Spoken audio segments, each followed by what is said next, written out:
ক্ষমতায় গেলে সরকারি বরাদ্দের ১ টাকারও দুর্নীতি হবে না বলে জানিয়েছেন জামায়াতে ইসলামীর কেন্দ্রীয় নির্বাহী পরিষদ সদস্য এটিএম আজহারুল ইসলাম। সকালে রংপুর সাইকেল র্যালিতে অংশ নিয়ে তিনি কথা বলেন। নির্বাচনী লেভেল প্লেইং ফিল্ড আছে কিনা এমন প্রশ্নের জবাবে এটিএম আজহারুল ইসলাম বলেন, প্রশাসনের মধ্যে এখনও কিছু লোক একটি বিশেষ দলের হয়ে কাজ করছে, তাদের নিরপেক্ষ ভূমিকা পালন করার আহ্বান জানান তিনি। সরকারি কর্মকর্তারা নিরপেক্ষভাবে দায়িত্ব পালন করলে লেভেল প্লেইং ফিল্ড থাকবে বলেও মনে করেন তিনি। নির্বাচনী মানুষের ব্যাপক সাড়া পাচ্ছে জানিয়ে আজহার বলেন, এবারে নির্বাচনে তরুণ প্রজন্মের অংশগ্রহণ বেশি গুরুত্বপূর্ণ। এখন যে ছাড়া পাচ্ছি, এখন তো নির্বাচন তারিখ ঘোষণা করা হয়নি, এর মধ্যে আমি যদি আরো ব্যাপক তৎপরতা চালাই তা আমার বিজয় এমনভাবে হবে যে আমার ধারে কাছে আসা কেউ সুযোগ পাবে না। লেভেল প্লেইং ফিল্ড তো আমরা সবসময় সরকার দাবি করে আসতেছি।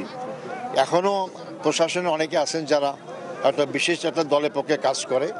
আমি এই পর্যন্ত চেষ্টা করেছি প্রশাসনকে বলার জন্য যে আপনারা সরকারি চাকরি করেন, আপনারা যদি নিরপেক্ষ ভূমিকা পালন করতেন, এটা যদি অব্যাহত থাকে তাই আমি মনে করি যে ইনশাল্লাহ আমার কমপক্ষে আমার এলাকায় লেভেল প্লেইং ফিল্ড থাকবে ইনশাল্লাহ।